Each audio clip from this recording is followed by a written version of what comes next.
श्री राधा कृष्ण दोस्तों। आप सभी का मेरे चैनल पोल्ट्री अकेडमी में एक बार फिर से स्वागत। आज के इस फिजिक्स की क्लास को जो शुरुआत करेंगे +1 फिजिक्स के साथ, जो आज हम शुरुआत करेंगे अपनी, जिसमें जो सबसे पहली यूनिट है हमारी फिजिकल वर्ल्ड एंड मेजरमेंट है। बहुत ज्यादा इस यूनिट से पूछा नहीं जाता, लेकिन इंपॉर्टेंट भी है, ऐसा भी नहीं कह सकते कि इसको हम स्किप कर दें, पढ़ना तो पड़ेगा। तो मतलब मैं पहले ही आपको बता दूं, बहुत ज्यादा यहाँ से पूछा नहीं जाता, बिल्कुल बेसिक बेसिक कॉन्सेप्ट है। ये वो कॉन्सेप्ट रहते हैं जब हम +1 क्लास में जाते हैं तो 10th वाली क्लास को रिलेट किया जाता है हमें +1 क्लास के साथ। तो ध्यान से सुनना है आपने, अच्छे से जो मैं बताऊंगा आपको वो समझना है। और इसमें कुछ ऐसी चीजें हैं जो ऑलरेडी आप पहले पढ़ चुके हो, जो आपको आती हैं, बिल्कुल बेसिक सी चीजें, तो आपने जस्ट वो रिकॉल करनी है। ठीक है। इससे पहले जो है मैथमेटिक्स की क्लास लग चुकी है, केमिस्ट्री की क्लास जो है लग चुकी है। आशा करता हूँ जो आज आपको पढ़ाया गया अच्छे से आपको वो समझ आ गया। और ये फिजिक्स की आज की अंतिम क्लास रहेगी। इसके बाद जितना कंटेंट आपको आज करवाया गया उसकी रिकॉर्डिंग आपको सेम टेलीग्राम चैनल के ऊपर अवेलेबल हो जाएगी। ठीक है। तो वहां से रिवाइज करना है अच्छे से, और रात को सोने से पहले इन सभी क्लासों को एक बार फिर से जो है पढ़ना है। ठीक है। तो चलिए आज की सब हम फिजिक्स की क्लास को शुरू करते हैं बिना वक्त गवाए। देखिए मैं आपको बताना चाहूंगा, फिजिक्स में कुछ ऐसी चीजें हैं, ऐसी टेक्नोलॉजी वाली चीजें हैं जो कुछ लॉज के ऊपर बेसिस है, कुछ लॉ के ऊपर बेस्ड है। जैसे कि रॉकेट का जो प्रोपल्सन होता है, ठीक है, वो न्यूटन के लॉज के ऊपर बेस्ड है। रॉकेट का ऊपर उड़ना, क्या बोलते हैं, कंजर्वेशन ऑफ एंगुलर मोमेंटम के ऊपर बेस्ड है। इस तरीके के कुछ क्वेश्चन एग्जाम में पूछे जाते हैं। तो वो इस क्लास को शुरू करने से पहले मैं आपको बताना चाहूंगा कि ये कुछ लॉज हैं जो हमारी डेली डे टू लाइफ के साथ जो है कनेक्ट होते हैं, और वो एग्जामिनेशन पॉइंट ऑफ व्यू से इंपॉर्टेंट है। हम उन्हें पढ़ते नहीं, स्किप कर देते हैं, और एग्जाम में दिक्कत आ जाती है। तो देखिएगा आपकी स्क्रीन के ऊपर ये रहा, एक सेकंड दीजिएगा,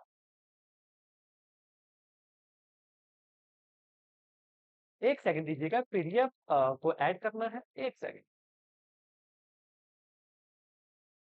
एक। अब ध्यान से देखिए, ये कुछ टेक्नोलॉजी है जो कुछ प्रिंसिपल के ऊपर बेस्ड है। ये तो आपको पता होनी ही चाहिए, जब ये चैप्टर आएंगे तब तो हम पढ़ेंगे ही, लेकिन आज की क्लास में भी ये चीजें पता होनी चाहिए। तो सबसे पहला आप देखोगे स्टीम इंजन, ये किस प्रिंसिपल के ऊपर बेस्ड है, ये सबसे पहली यूनिट में हमारे पास आता है, और जनरली हम स्किप कर जाते हैं। लेकिन अब आप पॉजिटिव अप्रोच एकेडमी के बैच में हो, कुछ भी आपको स्किप नहीं करना है, बारीक से बारीक चीज पढ़नी है। पढ़िए पहला steam engine, law of thermodynamics पढ़ना नहीं है, इसी क्लास में 45 से 50 मिनट की क्लास में याद करना है। स्टीम इंजन किस प्रिंसिपल पर काम करता है, ये करता है लॉ ऑफ थर्मोडायनामिक्स के ऊपर काम। दूसरा पढ़िए रॉकेट प्रोपल्सन, रॉकेट प्रोपल्सन काम करता है न्यूटन लॉज ऑफ मोशन पर। अब याद रखना, यहाँ पर कंफ्यूजन में मत आना कि रॉकेट प्रोपल्सन आपने तो law of conservation of angular momentum पढ़ा है, वो इंजन काम करता है, जेट का इंजन काम करता है, रॉकेट का इंजन काम करता है, law of conservation of angular momentum. अगर रॉकेट प्रोपल्सन पूछा जाए, वो न्यूटन लॉज ऑफ मोशन के ऊपर काम करता है। तीसरा पढ़े एरोप्लेन, किस प्रिंसिपल पर काम करता है, ये काम करता है Bernoulli principle in fluid dynamics के ऊपर। चौथा पढ़ो सोनार, साउंड नेविगेशन रेंजिंग वाला, किस प्रिंसिपल पर काम करता है, पढ़ो रिफ्लेक्शन ऑफ अल्ट्रासोनिक वेव। अब अल्ट्रासोनिक वेव, इंफ्रासोनिक वेव बताने की जरूरत तो नहीं है, पता है ना आपको, आगे चलूंगा, ध्यान से पढ़ो। फिफ्थ पढ़ो ऑप्टिकल फाइबर, किसके ऊपर काम करता है, फाइबर जो आप घरों में यूज करते हो, जियो फाइबर हो गया, बीएसएनएल फाइबर हो गया, जो भी फाइबर है, ठीक है, किस बेसिस पर काम करता है, टोटल इंटरनल रिफ्लेक्शन प्रिंसिपल के ऊपर, देख लीजिएगा आप।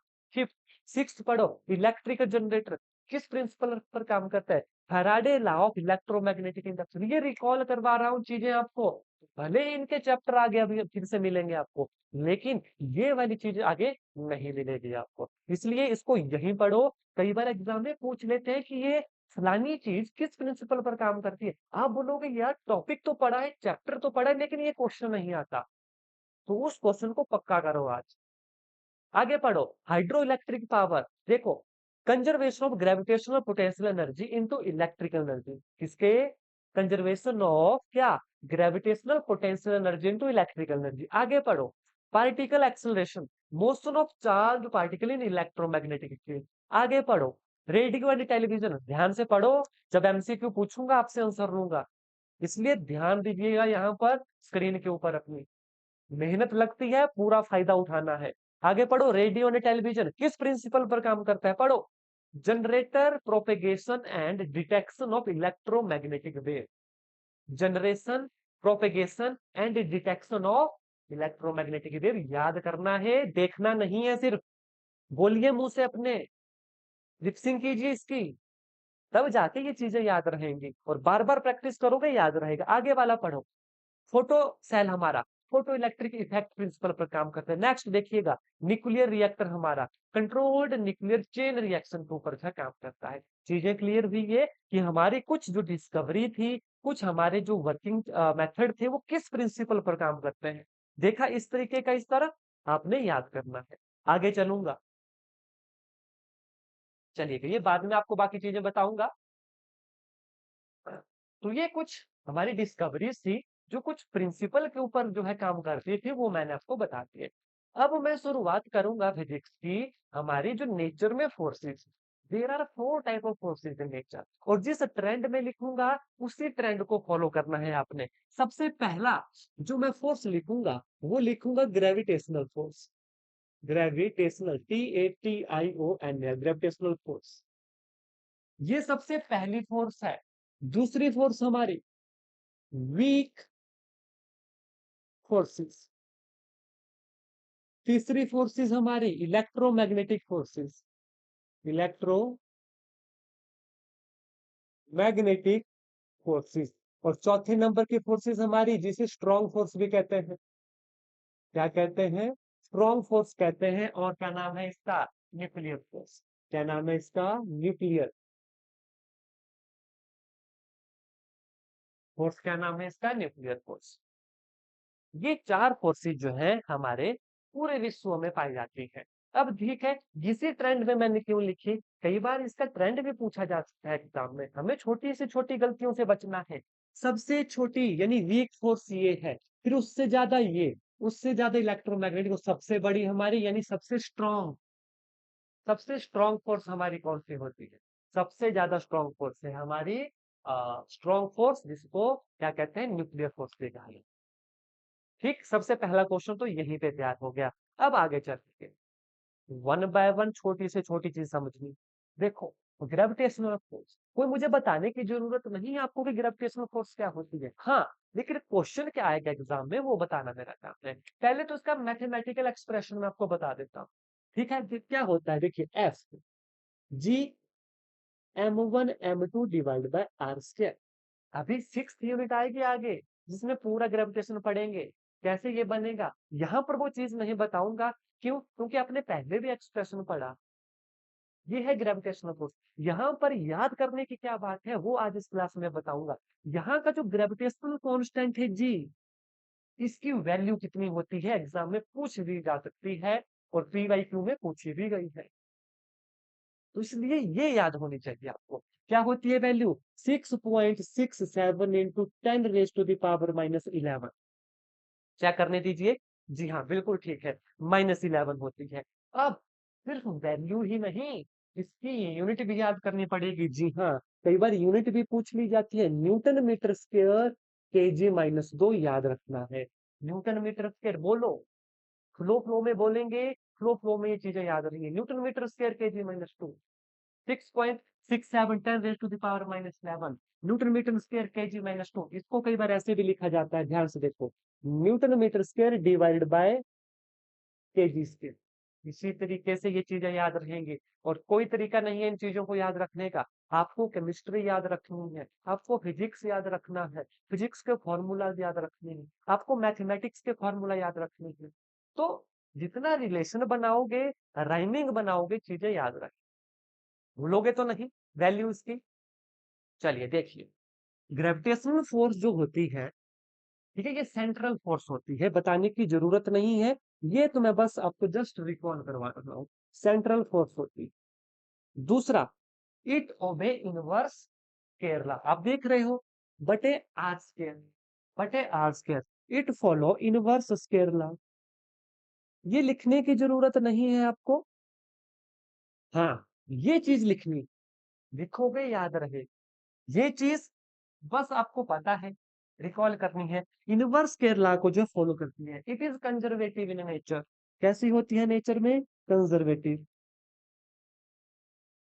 कंजर्वेटिव इन नेचर, ये भी पढ़ना पड़ेगा। कंजर्वेटिव है नेचर में, और it is long range forces, यानी जितना भी दूर ऑब्जेक्ट हो फर्क नहीं पड़ता, फोर्स लगेगी ही लगेगी। यानी कि ये क्या है? It is long range force. ये कुछ पॉइंट थे जो मैंने आपको बता दिए, और ये भी मैं आपको बता दूं, सबसे वीक फोर्स है ये यूनिवर्स की हमारी। ऐसा मत सोचिएगा कभी एग्जाम में आ गया कि किन्हीं दो फोर्स में से कौन सी फोर्स जो है ज्यादा स्ट्रांग है। ठीक है, फॉर एग्जाम्पल मैं आपको बता देता हूँ, ध्यान से सुनो।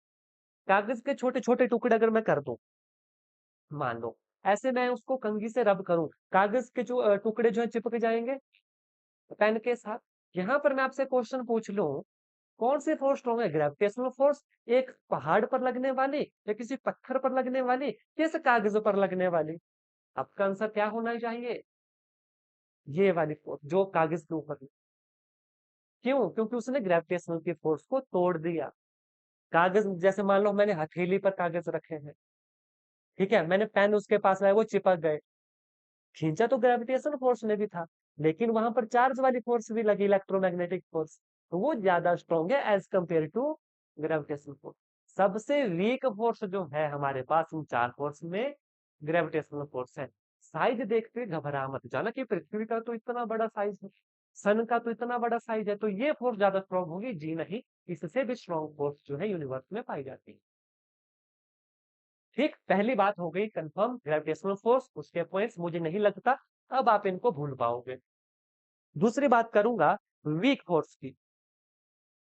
ठीक है, वीक जो फोर्स होती है ये शॉर्ट रेंज फोर्स होती है,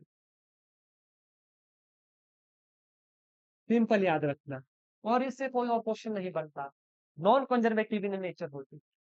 दूसरा, यहां पर ये पूछा जा सकता है आपसे, वीक फोर्स किस किस के बीच में लगती है? वीक फोर्स जो है एलिमेंट्री पार्टिकल के बीच में लगती है। किसके बीच में? Elementary particle.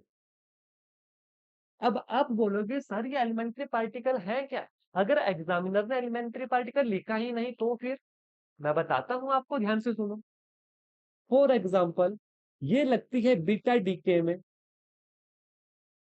एक एग्जाम्पल ये हो गया, एग्जाम में बीटा डीके लिखा जा सकता है। एक ये लगती है, ध्यान से सुनो, इलेक्ट्रॉन के बीच में, फिर मैं एग्जैक्ट लिखवा देता हूं आपको, हाँ, इलेक्ट्रॉन एंड न्यूट्रिनो, न्यूट्रिनो के बीच में लगती है। तीसरा ये लगती है लेप्टन एंड लेप्टन्स के बीच में। फोर्थ ये लगती है लेप्टन्स एंड मैसोन के बीच में। ये कुछ नाम है जिन्हें, जो एलिमेंट्री पार्टिकल है इन जनरल, लेकिन मैंने उसको भी डिवाइड कर दिया। हो सकता है ये नाम लिख ले, लेप्टन और मैसोन के बीच में कौन सी फोर्स लगती है। अगर ये नाम पढ़े ही नहीं होंगे, कैसे इन चार ऑप्शन में से सही क्लिक करोगे आप, सही टिक करोगे आप?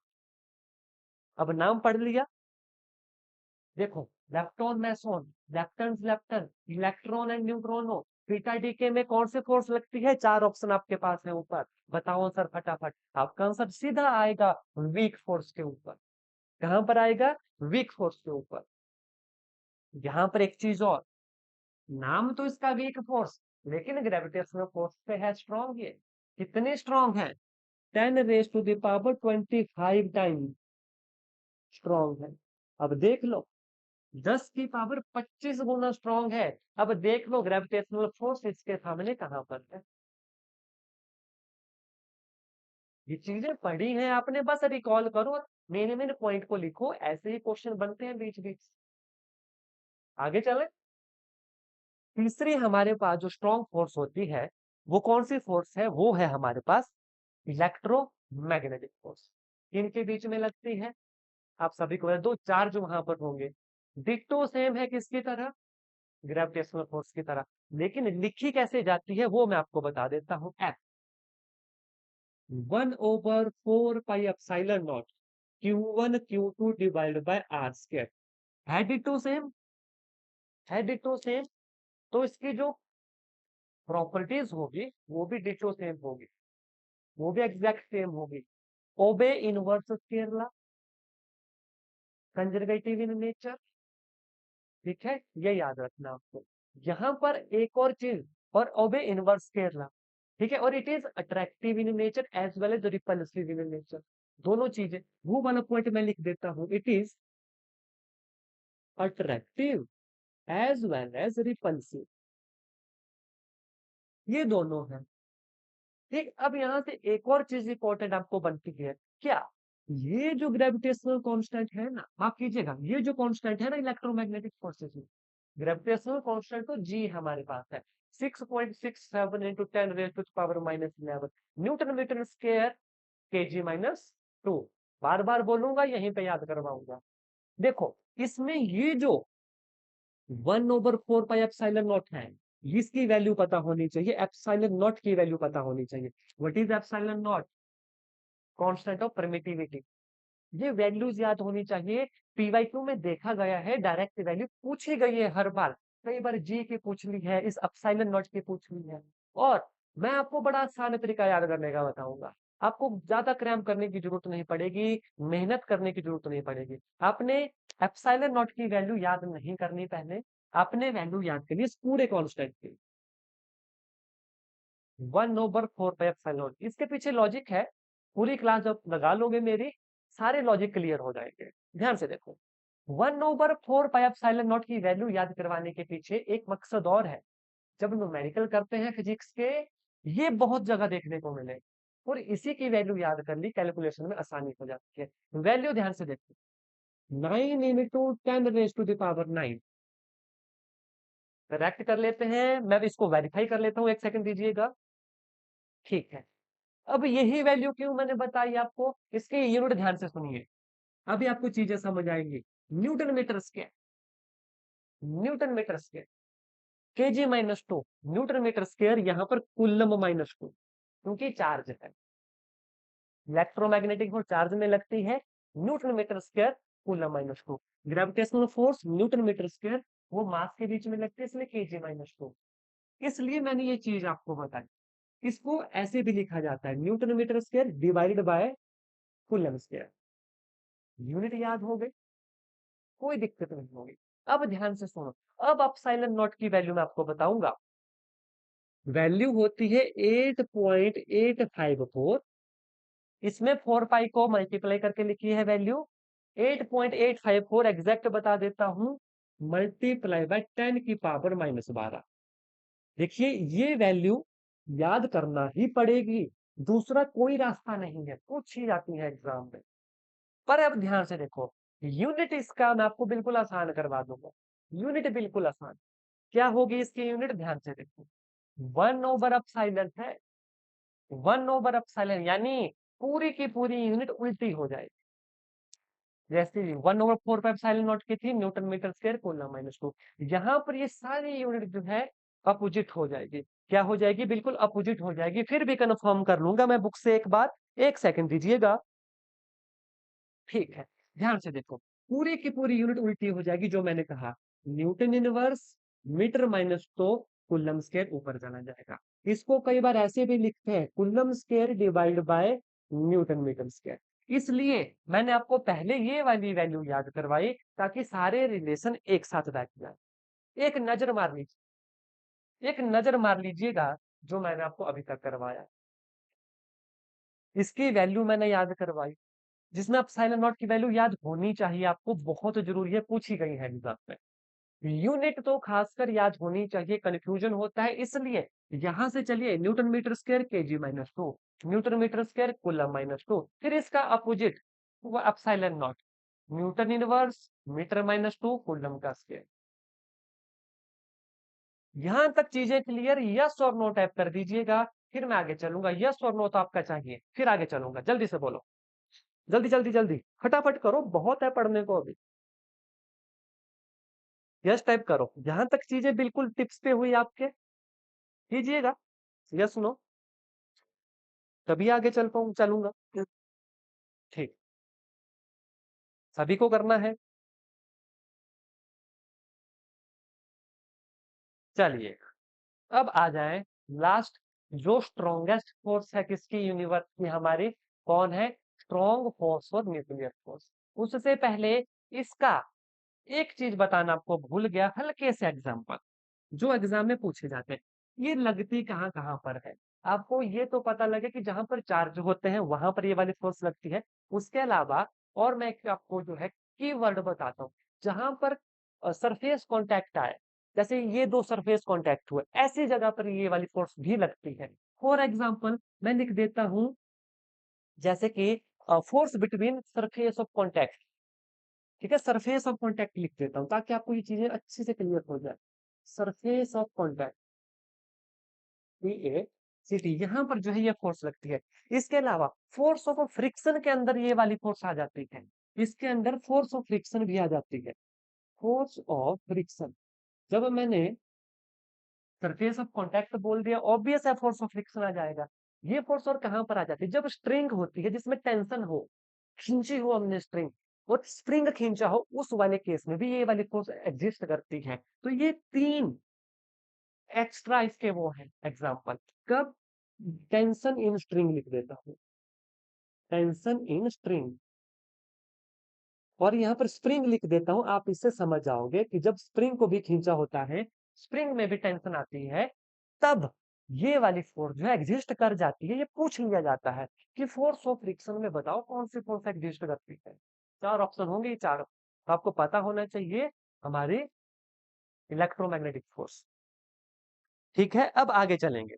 लास्ट है हमारी स्ट्रॉन्ग फोर्स और न्यूक्लियर फोर्स। ठीक है, ये जो स्ट्रॉन्ग फोर्स है हमारी अट्रैक्टिव इन नेचर, इन सब की अपोजिट चलेगी। अट्रैक्टिव नेचर होती है, शॉर्ट रेंज फोर्स होती है, नॉन कंजर्वेटिव होती है। सिंपल याद रखना है आपको, क्या बोला मैंने, ये होती है, ध्यान से सुनिएगा, अट्रैक्टिव फोर्स है, शॉर्ट रेंज है, नॉन कंजर्वेटिव है। सिंपल याद रखना, ठीक है, ये आपको याद रखना पड़ेगा। और हाँ, नॉन सेंट्रल है। और बात आती है कौन सी फोर्स किससे कितनी ज्यादा स्ट्रॉन्ग है। ध्यान से सुनो, it is 100 time stronger than electromagnetic force. इस फोर्स से 100 टाइम स्ट्रॉन्गर है than electromagnetic force, EF। EF को इलेक्ट्रिक फील्ड मत समझ लेना, इस फोर्स से, इलेक्ट्रोमैग्नेटिक फोर्स से 100 टाइम स्ट्रॉन्गर है ये वाली फोर्स हमारी स्ट्रॉन्ग फोर्स और न्यूक्लियर फोर्स। इसका क्या मतलब हुआ, इसका मतलब ये हुआ कि ये 10⁻38 टाइम स्ट्रॉन्गर है इससे, ग्रेविटेशनल फोर्सेस। 10⁻38 टाइम स्ट्रॉन्ग है ग्रेविटेशनल फोर्स से। अब इसका क्या मतलब हुआ, ये कितनी स्ट्रॉन्गर हुई, ये 10⁻36 टाइम स्ट्रॉन्गर हो गई। कितनी, 10⁻36 time stronger then gravitational force. ये रिलेशन पूछे जा सकते हैं एग्जाम में, कौन से फोर्स किस फोर्स से कितनी गुना है। तो ध्यान से सुनो, ग्रेविटेशनल फोर्स को अगर मैं एक मान लूं, तो ये वीक फोर्स उससे 10⁻25 टाइम स्ट्रॉन्ग है। इलेक्ट्रोमैग्नेटिक फोर्स 10⁻36 टाइम स्ट्रॉन्ग है। स्ट्रॉन्ग फोर्स ग्रेविटेशनल फोर्स से 10⁻38 टाइम स्ट्रॉन्ग है। और इससे ये कितनी स्ट्रॉन्ग हुई, अब ये 10⁻36 थी, ये 10⁻38 थी, तो 10⁻2, इससे ये 10⁻2 टाइम स्ट्रॉन्ग है। सिमिलरली ये 10⁻25 है, ये 10⁻38 है, माइनस कर दो, ये इससे उतने टाइम स्ट्रॉन्ग होगी। किसी का भी रिलेशन आप आपस में निकाल सकते हो। इसका मैं फिर भी आपको चार्ट बता देता हूं, एक सेकंड दीजिए, देखिएगा इसका चार्ट कि कौन सी फोर्स किससे जो है कितने टाइम स्ट्रॉन्गर है, देख लीजिएगा। ग्रेविटेशनल फोर्स अगर आप एक मानते हैं, इसकी जो वीक फोर्स है वो 10⁻25 टाइम स्ट्रॉन्गर है। इलेक्ट्रोमैग्नेटिक फोर्स 10⁻36 टाइम स्ट्रॉन्गर है। और न्यूक्लियर फोर्स देख लीजिएगा 10⁻38 टाइम स्ट्रॉन्गर है। ये आपको पढ़ना पड़ेगा, ये चीज आपको याद रखनी पड़ेगी, एग्जाम में पूछी जाती है। ठीक है, होप आशा करता हूं यहां तक आपने चीजें लिख ली हैं। ठीक है, इसके बाद थोड़े से एमसीक्यू करेंगे, फिर अगेन थोड़ी सी थ्योरी करेंगे और देखेंगे। ठीक है, तब तक मैं इसे साफ करूंगा। आपने जो है इसे रिवीज करना है, रिवाइज करना है, रिवीजन कीजिए, इन वैल्यू को याद करने की कोशिश कीजिएगा। देखिएगा कौन सी वैल्यू, ग्रेविटेशनल फोर्स की वैल्यू जो है आपको याद करनी है। ग्रेविटेशनल फोर्स में ग्रेविटेशनल कांस्टेंट की वैल्यू आपको याद करनी है। याद करना पड़ेगी तभी बात बनेगी। ग्रेविटेशनल कांस्टेंट की value 6.67 into 10⁻⁻11 newton metre square KG minus 2। क्या है? Newton metre square KG minus 2। Similarly वही वैल्यू अपने 1/4 पाई एप्सिलॉन नॉट के लिए याद करनी थी। 9 into 10⁻⁹ newton metre square coulomb minus 2। जितनी बार पढ़ोगे उतनी बार ये चीजें याद रखेंगे। और ग्रेविटेशनल फोर्स से हमने शुरुआत की, ये कितनी स्ट्रॉन्गर थी? 10⁻25। आगे वाली इलेक्ट्रोमैग्नेटिक फोर्स 10⁻36, आगे 10⁻38। इस तरीके से सारी ये वैल्यू याद होनी चाहिए। बाकी कौन सी नॉन सेंट्रल है, कौन सी ओबे करके इनवर्स के लॉ को, वो देखकर पता लग जाता है। स्ट्रॉन्गर में चीजें जो है थोड़ी सी चेंज हो जाती हैं, जो याद रखने पड़ती है। थोड़े से एमसीक्यू देख लेंगे, एक सेकंड दीजिएगा, ये चीजें और क्लियर होंगी आपको। देखिएगा फटाफट आंसर आ जाने चाहिए सबके, मुझे पूछने की जरूरत आपसे नहीं होनी चाहिए। पहला question, physics involve the study of. आपने जब आंसर करना है 1 लिखना और उसका आंसर, 2 लिखना और उसका आंसर, फटाफट लाइन से आंसर करते लग जाइए। Physics involve the study of, सबको पता है, सबने यही डेफिनेशन पढ़ी है +1 से, कि physics is a branch of science which deals with the nature and natural phenomena. बोलो सबने पढ़ी है कि नहीं? सबका आंसर आ गया। आ जाओ आगे, दूसरा क्वेश्चन पढ़ो। Classical physics does not include subject like. Classical physics does not include subjects like. Classical जो फिजिक्स होते हैं वो कौन सा सब्जेक्ट इंक्लूड करती है? डज नॉट इंक्लूड नहीं करती है। मैकेनिक्स इंक्लूड होता है, हीट साउंड सारे इंक्लूड होते हैं, बचा क्या? Elementary particle.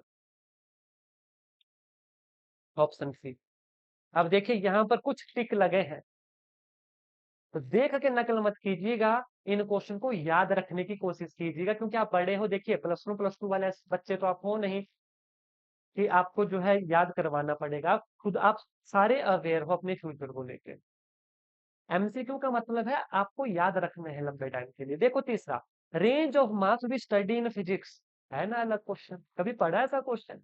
क्या है? 10⁻³ से 10⁻55 तक। ये क्वेश्चन बिल्कुल इजी माने जाते हैं, लेकिन हमने पढ़े नहीं होते, एग्जाम में कहीं पुट हो गए तो हमें हो जाता है मोए मोए हमारा। आगे देखिएगा, तीसरा क्वेश्चन देख लिया, ऑप्शन ए, 10⁻³ से 10⁻55 नेक्स्ट देखो, fourth, size of universe is of the order of. ये जो यूनिवर्स का साइज है, ये पढ़ा होना चाहिए अपने क्वेश्चन टैट के लिए। ये क्वेश्चन टैट के लिए भी इंपॉर्टेंट रहा है। तो इसका जो आंसर है 10⁻26 मीटर जो है इसका आंसर है। अब ये मैं ज्यादा टाइम इसलिए नहीं ले रहा, क्योंकि कुछ क्वेश्चन ऐसे हैं ये जो समझने वाले तो ये है नहीं, डायरेक्ट आंसर पता होना चाहिए तभी कर पाओगे। इसके लिए क्या आपको करना पड़ेगा? ज्यादा से ज्यादा क्वेश्चन बैंक देखना पड़ेगा। देखो तो नेक्स्ट क्वेश्चन पढ़ो। Time taken by light to cross nuclear diameter is of the order of. Time taken by the light to cross nuclear diameter is of the order of. इसका जो right answer है option number D, 10⁻22। Second will be right answer. अब ये नए question है, अलग question है, आ सकते हैं एग्जाम में, एक बार पढ़ने में क्या जाता है, पढ़ लो। आगे देखो, optical fibre are based on, अभी पढ़ा था हमने शुरू में, आंसर करो इसका, ये आंसर तो आपने करना है।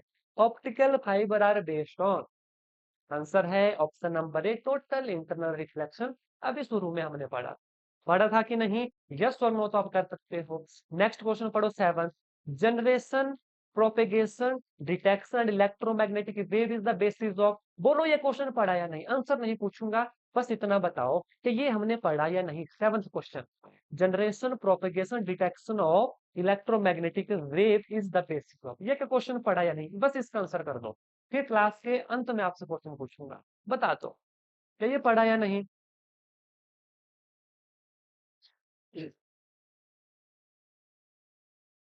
बताओ, यस नो करना है। देखो खाली तो मैं आपको बैठने नहीं दूंगा, इनरोलमेंट में तो आपकी लूंगा पूरी यहाँ पर, तभी आगे चलूंगा। फटाफट बता दो आंसर इसका। Generation, propagation, detection of electromagnetic wave is the basis of computer. Reactor, option C radio and television, option D laser. अभी हमने पढ़ा it's answer is radio and television will be right answer. Is that clear? आगे चलें, देखते हैं आगे MCQ बचे। हाँ है, देखो, force of friction and tension in string are. अभी देखो जो मैंने बात कही थी, ये वो क्वेश्चन है, क्या एग्जाम में आता कर पाते? अगर ये अभी पढ़ा नहीं होता, जल्दी से बताओ, एग्जाम में आता कर पाते? क्वेश्चन बिल्कुल इजी वाले लेवल का था, लेकिन हमने अगर ये पढ़ा ही नहीं होगा तो कैसे करोगे? अब आपका आंसर आ जाएगा अपने आप। Force of friction and tension in string are, it is gravitational force.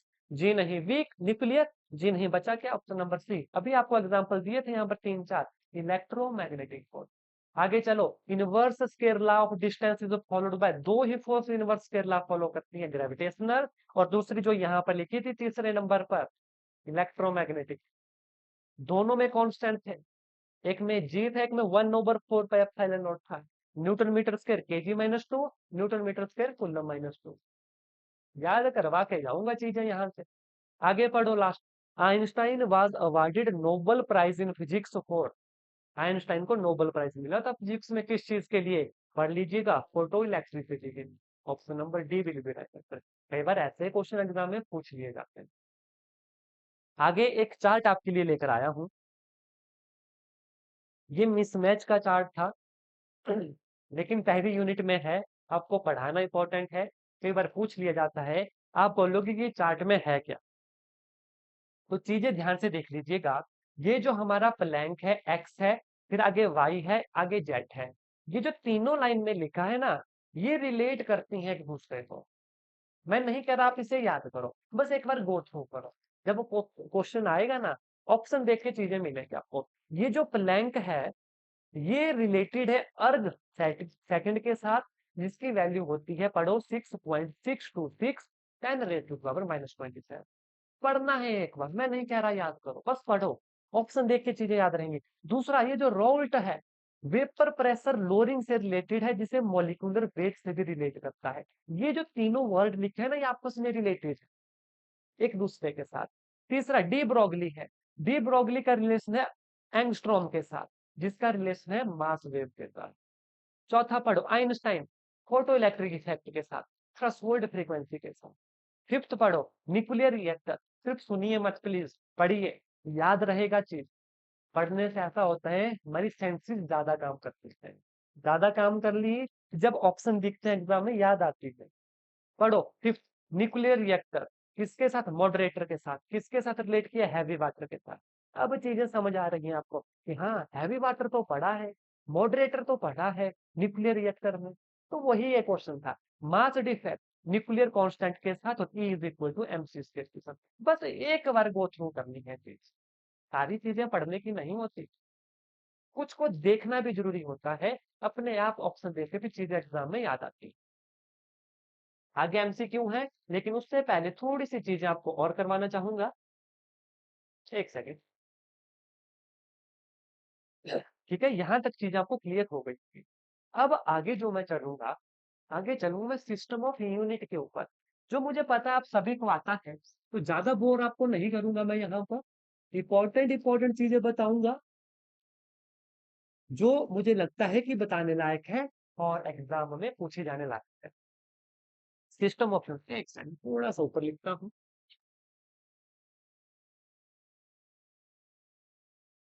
System of unit, आप सभी को पता है कितने सिस्टम ऑफ यूनिट है?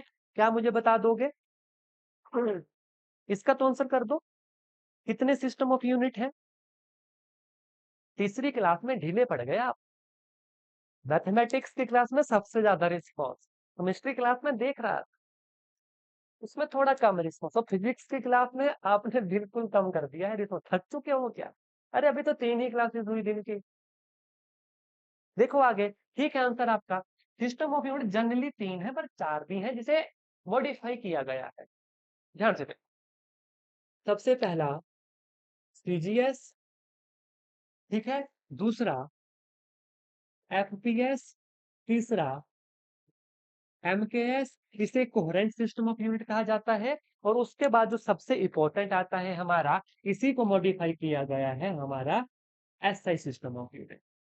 ठीक है, इनको बताकर मैं आपका टाइम वेस्ट नहीं करूंगा। सभी को पता है सेंटीमीटर, ग्राम, सेकंड, फुट, पाउंड, सेकंड, और यहाँ पर मीटर, किलोग्राम, सेकंड, और एसआई सिस्टम ऑफ यूनिट ही हमारा मेन है। रिकॉल करवा देता हूँ फटाफट। लेंथ मीटर हो गया, टाइम सेकंड हो गया, मास किलोग्राम हो गया हमारा, करंट एम्पियर हो गया हमारा, और एंगल रेडियन हो गया।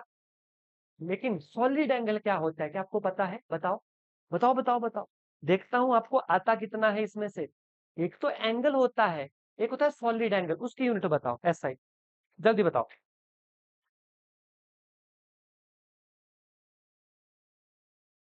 आपने एक प्लेन एंगल पढ़ा है जिसकी यूनिट रेडियन होती है, एक होता है सॉलिड एंगल जिसकी स्टार डियन होती है, ऐसा।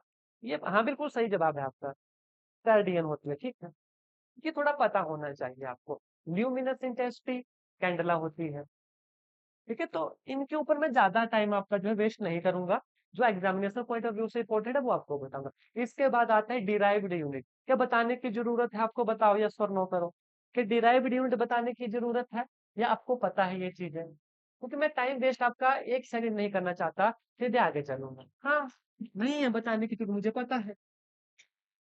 अब यहाँ पर मैं बताने लगूं आपको वेलोसिटी क्या होती है, डिस्टेंस ओवर टाइम, आप खुद सोचो, टाइम वेस्ट है ना। इससे अच्छा मैं आगे चलूं। आगे देखिए, जो इम्पोर्टेंट है, डिस्टेंस के बारे में कुछ आपको बताऊंगा। यूनिट्स है डिस्टेंस के भी कुछ, लेकिन ध्यान से सुनिएगा। Distance, TAN। अब आप बोलोगे कि डिस्टेंस से ये क्या बताने जा रहा है, ध्यान से सुनिएगा। एग्जाम में आपसे पूछा जाए, 1 light year is the unit of, जल्दी से आंसर करो उसका। 1 लाइट ईयर, 1 लाइट ईयर किसकी यूनिट है? टाइम्स डिस्टेंस किसकी यूनिट है? दो ऑप्शन देता हूं। जी हाँ, याद रखना, ईयर से सोच के कहीं टाइम मत कर देना। 1 light year is the unit of, बिल्कुल सही जवाब है आपका। It is the unit of distance, बिल्कुल ठीक। क्या होता है light year? It is the distance travelled by the light. ये है 1 सेकंड में लाइट का डिस्टेंस। 1 लाइट ईयर होता है, it is the distance travelled by the light in 1 year. 1 साल में कितना डिस्टेंस ट्रेवल करेंगे? डायरेक्ट आंसर लिखता हूं, 9.46। ये वैल्यू याद करना पड़ेगी, मानता हूं थोड़ी सी टिपिकल है, याद करने में दिक्कत आती है, लेकिन करना पड़ेगा। 10 raised to the power 15 metre,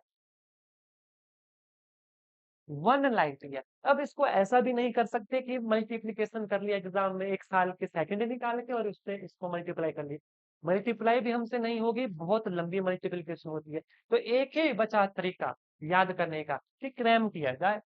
1 light year 9.46, 10 raised to the power 15 metre. और जनरली इस ऑर्डर को याद रखिएगा, ज्यादा आपको फायदा मिलेगा। इसके बाद 1 AU। अब ये AU किस चीज का नाम है? गोल्ड नहीं है ये, केमिस्ट्री में चले जाते हैं। 1 AU, astronomical unit. It is the distance between the centre of the sun to the centre of the earth. ये है 1 एस्ट्रोनॉमिकल यूनिट। कितना होता है? 1.496 into 10 raised to the power 11 metre. ठीक, याद रखना पड़ेगा। क्यों कह रहा हूं? क्योंकि प्रीवियस ईयर में पूछा गया है क्वेश्चन, इसलिए कह रहा हूं। और लेटेस्ट वालों में पूछा गया, जो 18, 19, 20 के हुए। 1 AU 1.496 into 10 raised to the power 11 मीटर। इन दोनों में रिलेशन भी बताऊंगा आपको, लेकिन पहले सारी चीजें लिख देता हूँ, बड़े ध्यान से सुनिए। लास्ट बचता है अब एक हमारे पास, बट नॉट दिस, पैरालैक्टिक सेकंड। क्या है? PARALLATIC, पैरालैक्टिक second. स्पेलिंग देख लीजिएगा, ऊपर नीचे हो सकती है, मेन काम है याद रखना। अब पैरालैक्टिक सेकंड ये भी पूछा जा सकता है, it is the unit of अभी तो आपको पता है it is the unit of distance, exam में कंफ्यूज होते हैं सेकंड देख के। It is not a unit of time, है ये second, but this is not the unit of time, this is also the unit of distance, याद रखना। और कितना है ये? 6.3 into 10 raise to the power, माफ कीजिएगा, माफ कीजिएगा, ये है 3.08 into 10 raise to the power 16 metre. अब मैं आपको इसका रिलेशन बता देता हूँ, तीनों का एक याद करने का छोटा सा ट्रिक, जिससे ये आपको याद रखने में थोड़ी सी आसानी हो जाएगी। जैसे कि लाइट ईयर होता है 3 इंटू 10 की पावर 8, ठीक है। पैरालैक्टिक सेकंड होगा, देखो, 3.08 इंटू 10 की पावर 16, ये याद रखना पड़ेगा बस। देखो, लाइट का मैं सामने लिखता हूं ताकि आपको रिलेशन बनाने को आसान रहे। 3 into 10 raise to the power 8, देखो ध्यान से, करो रिलेट दोनों को। 3.08 बन गया, देखो 3.08, ये वैल्यू तो आपको याद है ना, ये तो सभी को याद है, मुझे नहीं लगता कोई ऐसा एस्पायरेंट होगा जिसको ये चीज भी याद ना हो। इट इज द क्या? Velocity of light, speed of light. 3.08, ये बन गया क्या? पैरालैक्टिक सेकंड 10 की पावर 16। अब ये वैल्यू याद रखना पड़ेगी, 9.46 10 की पावर 15, ये क्या है? 1 लाइट ईयर। 3 का डबल 9, 3 3 9, 3 3 9, पर रहने दीजिए, डायरेक्ट याद कीजिए 9.46, इतना तो याद करना पड़ेगा। यहां से ये वाली वैल्यू बन जाती है, इसको सिर्फ पीछे 1 लगाना है, 1.496, 1.496 10 की पावर 11, ये है एस्ट्रोनॉमिकल यूनिट। ये तो तीन याद रखना ही पड़ेगा, लेकिन यही एग्जामिनर नहीं रुकते हैं, क्वेश्चन पता और क्या पूछे जाते हैं, what is the relationship between इन तीनों का एक दूसरे के साथ, तो वो भी याद करना पड़ेगा। जानता हूं थोड़ा सा टिपिकल हो जाएगा, लेकिन डेली डेली पढ़ेंगे फिर ये चीज ऑटोमेटिक याद हो जाती है, और जब एग्जाम में ऑप्शन दिखते हैं फिर आप समझोगे इस चीज की वैल्यू। तो एक चीज लिख लीजिएगा ध्यान से, 1 लाइट ईयर, इन चीजों को लिखिए। 1 लाइट ईयर जो होता है, ये होता है 6.3 इंटू 10 की power 4 astronomical unit. This is the relation between light year and astronomical unit. 15 में से 11 गए, 4 बच गया, वो तो समझ गए। अब ये डिवाइड करना पड़ेगा, एग्जामिनेशन में डिवाइड हम कर नहीं सकते, तो 6.3 याद रखना पड़ेगा, या एग्जामिनर इस तरीके से कर दे कि हाँ, ये सारी वैल्यू अलग अलग हो जो ऑर्डर वाली है 10 की पावर, तो वहां से आप समझ जाओगे इजीली। एक रिलेशन ये। दूसरा, 1 पैरालैक्टिक सेकेंड, ये किसके बराबर होता है? 3.28 लाइट ईयर के बराबर। एक पैरालैक्टिक सेकंड किसके बराबर होता है? 3.28 लाइट ईयर के बराबर। तीसरा, 1 पैरालैक्टिक सेकंड किसके बराबर होता है? ध्यान से सुनो, 2.07 इंटू 10 की पावर, उल्टा हो जाएगा -1, माफ कीजिएगा, एस्ट्रोनॉमी 10 की पावर 5, 10 की पावर 5 एस्ट्रोनॉमिकल यूनिट। जी हाँ, थोड़े से टिपिकल है, बोरिंग है, लेकिन स्कोरिंग एग्जाम में पूछे जा सकते हैं और पूछे गए हैं, इसलिए इन तीनों के रिलेशन भी याद करना जरूरी हो गया। अब इसमें सबसे बड़ी यूनिट कौन सी है? 1 पैरालैक्टिक सेकंड की आप देख सकते हो, जो कि 3.28 लाइट ईयर के बराबर। तो इन तीनों में सबसे बड़ा कौन है? पैरालैक्टिक सेकंड, जो कि 3.28 लाइट ईयर के बराबर है, और एक लाइट ईयर 6.3 10 की पावर 4 एस्ट्रोनॉमिकल यूनिट के बराबर। ये चीजें पढ़ना पड़ेगी, तभी जो है आपको ये बात बनेगी। कि यहाँ तक नोट डाउन कर लिया? यस नो करो, फिर एमसीक्यू के ऊपर लेकर चलूंगा आपको। नोट डाउन कर लिए चीजें?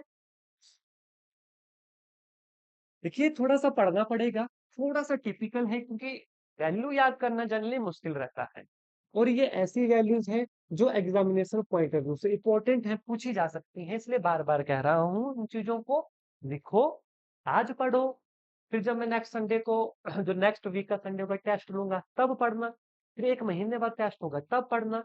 चीजें रिकॉल होंगी, अपने आप एग्जाम के लिए याद रखेंगे। एमसीक्यू देखिएगा, एक सेकेंड।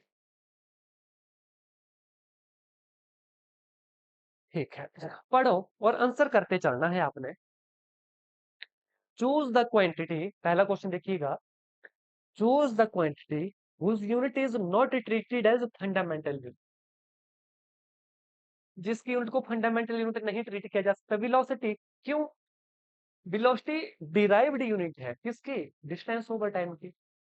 डिस्टेंस और टाइम हमारे पास क्या है? फंडामेंटल है। नेक्स्ट क्वेश्चन पढ़ो। Fundamental unit of luminous intensity, अभी मैंने आपको बताया कैंडला, ठीक है। और न्यूटन किसकी है? फोर्स की है। वॉट किसकी है? आप सभी को पता है, पावर की है। आगे चलो।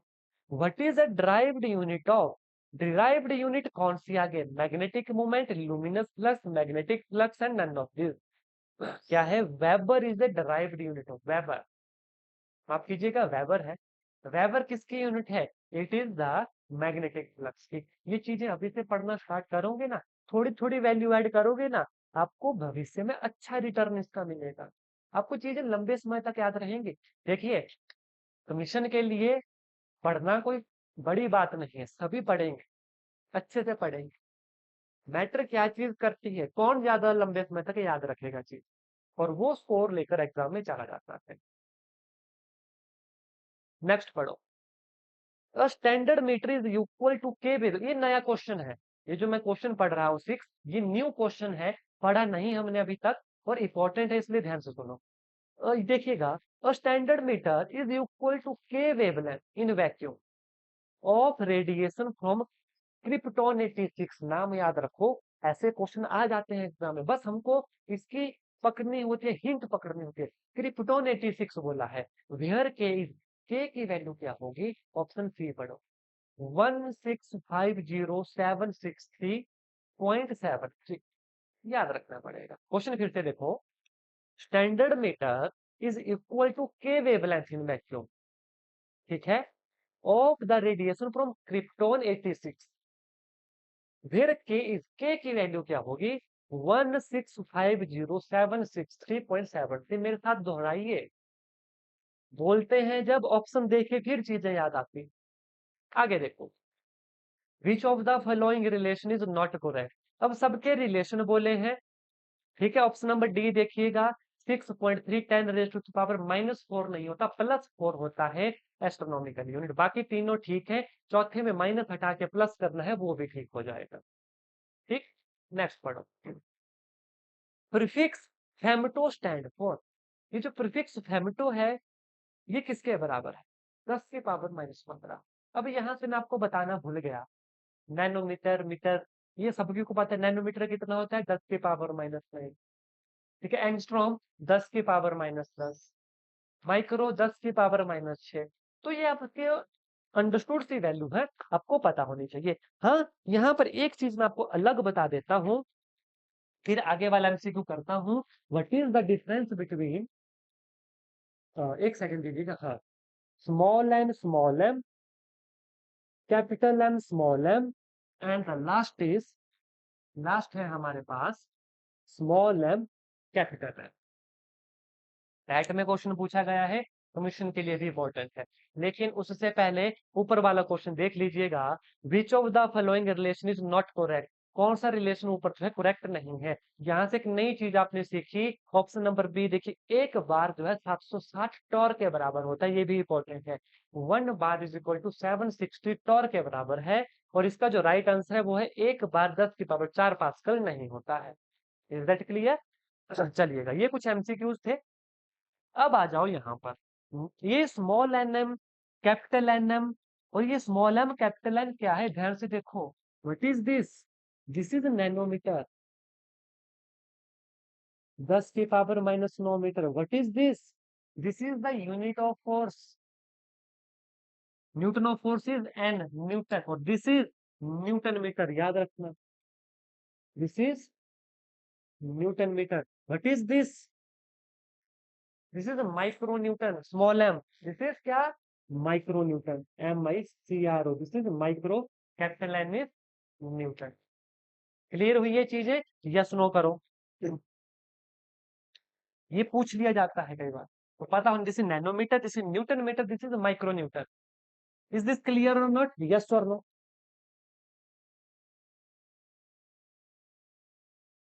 ठीक है, तो देखिए, आज की इस फिजिक्स की क्लास में इतना ही करेंगे। मुझे लगता है बहुत जो है हमने आज पढ़ लिया है।